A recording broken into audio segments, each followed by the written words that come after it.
Saya Saya dulu mengucapkan innalillahi wa inna ilaihi raji'un bahwa Tengku Kori, saudara seagama kita, telah meninggal dunia, dan kita berdoa mudah-mudahan beliau diterima amal ibadahnya oleh Allah Subhanahu wa taala dan diampuni segala dosa-dosanya. Dan kalau kita melihat perjalanan hidup beliau penuh dengan lika-liku, terutama yang saya kenal itu setelah adanya polemik nasab, batalnya nasab Alawi. Setelah itu beliau Tengku Kori sebagai orang yang sebelumnya secara status quo meyakini nasab Alawi ini memiliki perjalanan yang minimal ada 4 perjalanan dalam hidup beliau. Allahumma gfirlahu warhamhu wa'afi wa'fu anhu dalam polemik nasab. Yang pertama adalah fase di mana Tengku Kori sebagai seorang pembela nasab Alawi secara tradisional. Yang kedua, fase di mana Tengku Kori sebagai orang yang membatalkan nasab Alawi secara rasional. Yang ketiga, fase di mana Tengku Kori kembali membela nasab Alawi secara kondisional. Dan yang keempat adalah fase di mana Tengku Kori dalam polemik nasab itu terjadi dilema konseptual. Dan itulah yang terjadi sampai beliau meninggal. Dan kita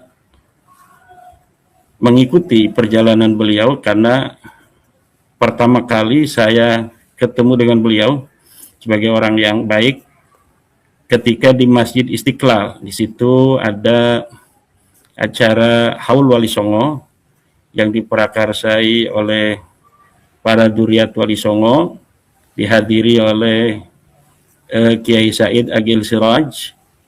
Kemudian disitulah Tengku Kori dengan semangat mencari saya sampai ke belakang lobi Masjid Istiqlal. Di situ beliau memperkenalkan diri bahwa Tuan Guru, saya ini mohon maaf telah kurang baik memberikan penilaian sebelumnya kepada Tuan Guru, katanya. Tentang apa? Saya ini meyakini nasab Alawi dan saya berjanji setelah melihat Tuan Guru katanya membatalkan nasab Alawi, ingin merungkatkan Tuan Guru. Saya beli kitab-kitab nasab, minta bantuan kepada orang kaya katanya untuk bisa menyiapkan dana membeli kitab-kitab nasab dengan niat untuk merungkatkan Tuan Guru, katanya. Akhirnya beliau mengadakan penelitian. Setelah mengadakan penelitian, hasilnya 180 derajat berputar. Bahwa setelah dicari, data-data kelemahan dari tesis saya itu tidak ditemukan. Bahkan semakin didalami nasab Alawi ini oleh Sayyid Tengku Kori, ternyata batalnya nasab Alawi itu semakin terang benderang. Kemudian perjalanan berikutnya beliau juga ikut di dalam bagaimana terjadinya diskusi nasab di Benda Kreb.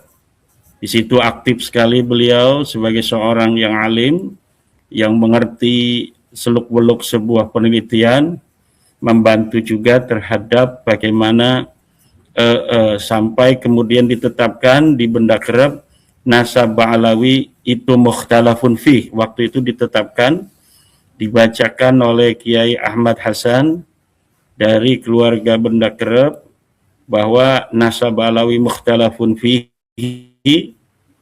dan kemudian nasabnya Sunan Gunung Jati Syarif Hidayatullah adalah tersambung ke Musa Al-Kadzim, bukan ke Ba'alawi. Itu saya kenal dengan beliau. Itu untuk yang kedua kali di lain tempat. Pertama adalah siangnya gitu di Istiqlal, kemudian besoknya itu ada acara di Benda Kerep. Nah setelah itu beliau instan intens terus mengikuti, ya inten ya, mengikuti perkembangan kursus nasab ini. Kemudian pada saatnya beliau terjadi suatu hal yang saya tidak terlalu mengerti itu, dan saya kira itu tidak berdasarkan secara epistemologis yang telah beliau teliti, kemudian dia berpindah lagi untuk membela nasab Balawi. Maka saya sebutkan tadi dalam fase yang ketiga itu fase Tengku Qori membela nasab Balawi secara kondisional. Jadi saya tidak mengerti kondisinya apa. Yang jelas beliau menantang saya dengan muhdor tanggul bahwa saya akan menantang Imad untuk berdebat. Nah, sempat itu Tengku Qori mengirimkan surat. Cuma saya tidak tanggapi karena surat itu tidak ada dari Rabita Alawiyah. Kemudian Tengku Qori juga beberapa kali satu panggung dengan habaib-habaib. Di situ beliau mengatakan bahwa saya akan membela nasab Balawi ini sampai mati gitu kan. Dan memang dalam fase keempat itu apa yang beliau katakan itu beliau penuhi, Kang Mas Rifki. Jadi sampai mati itu beliau memang membela nasab Balawi. Nah, jadi dalam fase yang saya sebut sebagai dilema konseptual itu adalah di mana beliau Al-Maghfurlah ini membela nasab Balawi dan siap untuk berdebat dengan saya tentang itu. Nah, tetapi habib-habibnya dibatalkan gitu. Jadi maka saya sebut sebagai dilema konseptual. Jadi ada pemikiran yang saya kira itu dipengaruhi oleh kesalahan metodologis. Makanya saya pernah mengatakan kepada Kang Mas Rifki Zulkarnain, ini dalam satu sisi Balawi-Balawi ini kalau mau berhadapan dengan Tengku Qori saja itu akan gugur semua. Karena basis metodologis dari mulai Abdurrahman Segaf ke bawah, dari Alwi ke bawah, itu memang sama sekali tidak ada. Dari Alwi ke bawah sampai menyambungkan kepada Sahib Mirbat, kepada Faqih Muqaddam itu sampai Mauladawilah, itu tidak ada. Tidak ada dalil yang jika para habaib ini diskusi dengan Tengku, itu akan patah semuanya. Tetapi dilema konseptualnya dari atasnya itu. Ketika dengan husnudzan, Sayyid Muda Tengku Qori juga menerima kitab As-Suluk yang munfaridan yukhbiru bi anna li Ahmad bin Isa ibnan ismuhu Abdullah, yang sendirian mengatakan bahwa ada seorang anak Ahmad bin Isa bernama Abdullah. Sementara Sayyid Muda Tengku Qori ini mengetahui bahwa manuskrip As-Suluk itu berbeda-beda. Ada yang menyebut nama Abdullah, ada juga yang tidak menyebut nama Abdullah. Nah, apabila satu manuskrip itu diterima oleh Sayyid Muda Tengku Qori bahwa ada nama Abdullah, kalau dia berdebat dengan saya berikan manuskrip yang tidak ada nama Abdullah, itu sudah selesai tentang pembelaannya bahwa Ba'alawi secara umum itu tersambung, tapi habaibnya itu terputus. Nah, tetap dengan konsep Bani Mirbatnya beliau, bahwa tidak tersambung kepada Abdullah, itu para Habib itu sendiri pun itu akan gugur. Nasab para habaib gugur hanya dengan konsep Bani Mirbat. Nah, disitulah saya kira seorang Tengku Mudaqori dengan segala kelebihannya dan kekurangannya sebagai manusia telah memberikan sebuah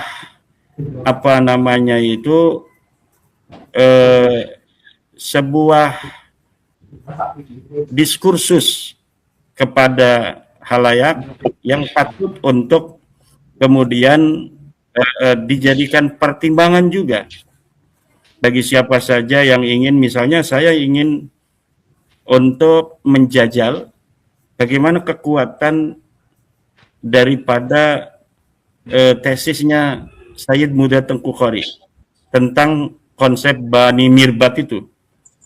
Nah, itu saya kira tidak akan bisa untuk dirobohkan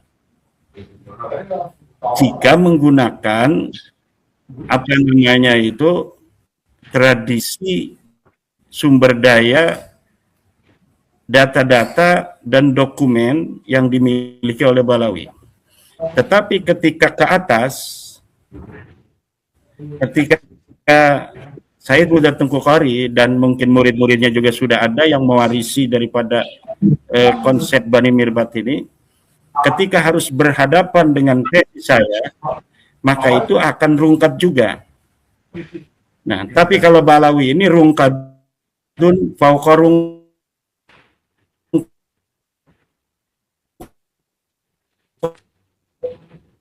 rungkadin. Jadi rungkadun fauqa rungkadin itu Sayyid Muda Tengku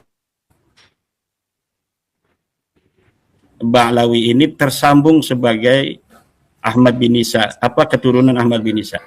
Nah, itu jadi dunia ilmu pengetahuan terutama masalah nasab Balawi ini patut berterima kasih kepada Tengku Mudaqori, baik itu dari kalangan Balawi, karena Tengku Mudaqori ini ketika membela Balawi luar biasa. Sampai ketika ada PWILS mengadakan acara pelantikan di Bekasi, beliau yang memimpin Kibin Kes. Kan menjadi pembela Balawi kan. Kemudian juga di atas panggung beliau bersama Balawi-Balawi itu dalam pidatonya luar biasa membela Balawi, juga menantang pribadi gitu. Ya. Dan itu sekali lagi prinsip saya itu apabila sebuah tantangan dari pribumi, di situ tidak ada tanda tangan daripada Rabita Alawiyah yang mempunyai kepentingan terhadap nasabnya, saya tidak terlalu menanggapi. Kemarin itu waktu di Bali, yang sempat itu sebenarnya tokoh NU di Bali, tidak saya katakanlah, tokoh NU di Bali itu dihubungi oleh Idrus Romli. Jadi tidak semena-mena bahwa PWILS Bali menantang Idrus Romli, tetapi Idrus Romli-nya dulu yang menantang daripada PWILS yang ada di Bali. Sementara PWILS yang ada di Bali itu satu dengan PCNU dan PWNU Bali. Jadi pengurus PCNU dan PWNU Bali ya sekaligus para kesepuhan dan para orang-orang yang setuju dengan pendapat bahwa Balawi ini bukan turun Nabi. Kemudian Idrus Romli, karena mungkin biasanya beliau itu berhubungan, menantang debat kepada kiai-kiai PCNU ini. Kemudian kiai-kiai itu menghubungi saya, Kiai, apakah Kiai bersedia untuk berdiskusi dan berdebat dengan Idrus Romli, sangat siap dengan syarat harus ditambah Taufik Segaf, Lutfi bin Yahya, Rizik Syihab, atau 3 orang ini tidak ada, perwakilan dari Rabita Alawiyah dengan surat mandat yang ditandatangani oleh Rabita Alawiyah. Dan kemudian sampai saat ini tidak ada berita kesiapan Idrus Romli untuk berdebat dengan saya. Itu yang apa sebenarnya terjadi dengan debat yang ada di Bali ya. Nah, debat yang ada di Cilacap itu, kalau saya bersifatnya itu bersifat menerima undangan. Kalau debat dengan Cilacap, sebelumnya saya tidak dikasih tahu, ada utusan dari Kiai Haji Raden Muhammad Salim dari Trasunan Derajat yang kemudian memohon kepada saya untuk bersedia untuk berdiskusi dengan Rabita Alawiyah. Apabila Kiai bersedia, nanti kami akan datangi Rabita Alawiyah. Kata saya, kalau dengan Rabita Alawiyah saya siap. Yang penting tempatnya bukan di markasnya, tempatnya yang netral, yang kemudian saling enak lah.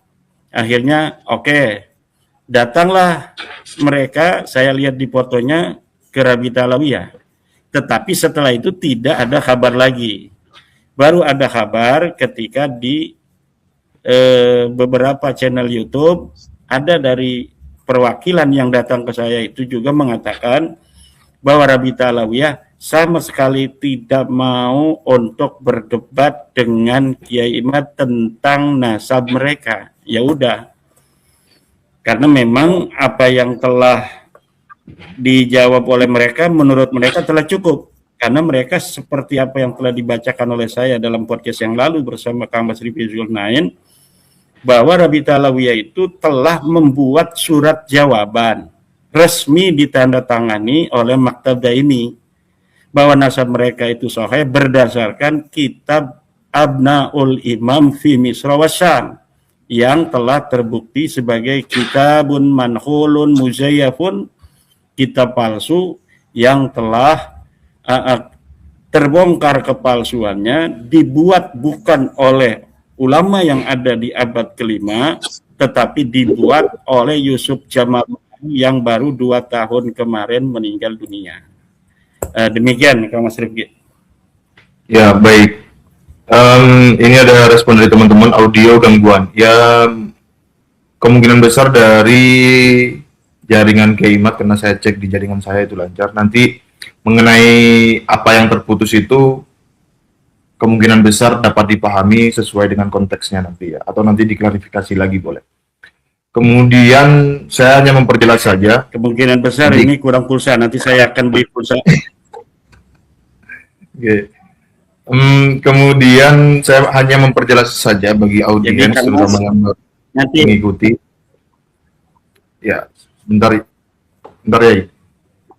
Tadi Kiai Imad mengatakan Tengku Qori bersumpah akan membela Ba'alawi sampai mati, dan itu benar. Itu maksudnya adalah membela Ba'alawi jadid, bukan membela Ba'alwi Habib yang ini. Dalam versi Tengku Qori yang dikatakan Tengku Qori bahwa Ba'alwi Habib yang saat ini itu bukan keturunan dari keluarga Ba'alwi jadid itu, melainkan Bamirbat begitu.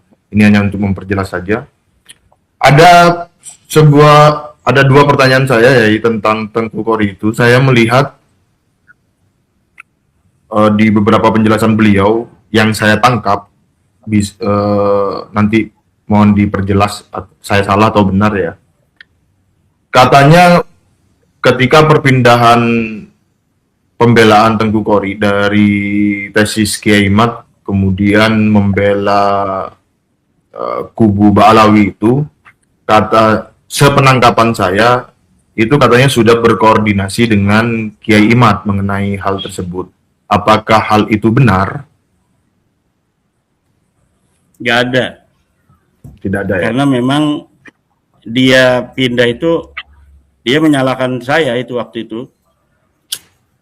Jadi gara-gara tidak diundang dalam salah satu acara PWILS, beliau merasa tidak dihargai lah istilahnya. Kemudian ada hal-hal lain yang saya tidak tahu itu, maka saya sebut kondisional, tapi yang saya ketahui itu diantaranya adalah dia merasa walaupun dia mengeluarkan diri, dia kan keluar dari PWLS, tetapi dia merasa kalau ada acara diundang gitu kan. Ya bagaimana orang yang sudah keluar kalau diundang? Di keluarnya Tengku Qori itu menggunakan surat, Kang Mas Rifki. Jadi resmi keluar dari PWILS itu secara resmi menggunakan surat yang serahkan kepada sekjen, kepada pengurus pusat. Ya, jadi ya ketika sudah PWILS, walaupun pernah tercatat sebagai bagian dari pendiri. Jadi Tengku Qori ini pernah tercatat sebagai pendiri, diajak oleh Gus Abbas. Jadi Gus Abbas, saya belum kenal waktu itu dengan Gus Abbas. Ketika tesis saya itu mulai viral, itu mengutus orang untuk ketemu saya bahwa beliau akan mengawal tesis Kiai Imad ini dengan membentuk organisasi. Nah, karena saya itu memang tidak terlalu paham juga seluk-beluk organisasi yang akan dibentuk itu apa dan sebagainya, tapi saya berterima kasih pada beliau kalau mau membentuk sebuah ormas yang akan mengawal tesis saya itu.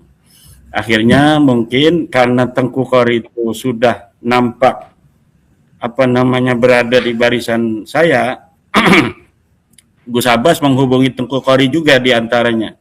Jadi beberapa tokoh, salah satunya Sayyid Tengku Muda Qori Al-Kusyasi untuk dilibatkan dalam pembentukan itu. Nah, kemudian terjadi dinamika, akhirnya beliau mengundurkan diri. Jadi mengundurkan diri dari PWILS itu. Setelah mengundurkan diri ya berarti kan sudah tidak ada kaitan lagi dengan PWILS. Kecuali sejarah bahwa beliau pernah berada di dalam PWI sebagai pengurus juga sebagai pendiri. Karena berarti pendirinya juga sudah diganti lagi. Ya. Ya. Kan beredar itu, ya saya ngikuti sejarahnya tapi mungkin kurang menjejak realitas ya. Berarti apakah bisa dikatakan secara tegas, jelas Tengku Qori ini sebagai salah satu pendiri PWILS atau bagaimana penjelasannya? Di dalam akte notaris PWILS, nama beliau ada sebagai pengawas. Ya, jadi sebagai pengawas, kalau pendiri itu ya tentunya Gus Abbas yang punya ide, yang punya wahyu mayangkara untuk mengawal tesis ini, karena keluarga beliau menurut beliau dari dulu itu tidak mempercayai nasab Ba'lawi ini. Nah, kemudian beliau akan mengawal tesis saya. Itu saya belum kenal. Saya di Buntet kenal dengan kesepuan-kesepuan Buntet. Saya kenal dengan Gus Adib. Saya pernah beberapa kali acara Bahsul Masail di Buntet. Tapi saya belum pernah ketemu Gus Abbas. Nah, ketika mendirikan PWILS inilah satu di dalam perjuangan, dipertemukan oleh Allah Subhanahu wa taala. Alhamdulillah sampai sekarang PWILS menjadi organisasi besar yang menjadi harapan umat Islam Indonesia, bahkan bangsa Indonesia seluruhnya. Karena ini PWILS ini luar biasa sambutan masyarakat baik di Jawa, di Sumatera, di Kalimantan, di Sulawesi, bahkan di luar negeri, walaupun masih ada yang masih dalam proses pendirian itu di beberapa pulau di Nusantara ini, tapi mereka secara umum menginginkan PWLS ini berada di setiap provinsi yang ada di Indonesia. Bahkan dari suku-suku tertentu itu sudah ada suku-suku tertentu lah di pulau tertentu, jika PWLS ada di tanah kami akan bersama PWLS. Nah, itu luar biasa. Itu saya kira tidak bisa dilepaskan dari Gus Abbas Buntet yang dengan begitu semangat memiliki integritas membawa organisasi ini sampai hari ini. Luar biasa sambutan masyarakat. Bahkan ada beberapa survei, ada beberapa penelitian tentang PWLS ini salah satu organisasi yang begitu cepat menyebar di Indonesia tanpa adanya dana khusus. Karena dananya itu semuanya dari iuran. Kadang-kadang ribut, karena ini pengen datang tapi saya nggak punya uang.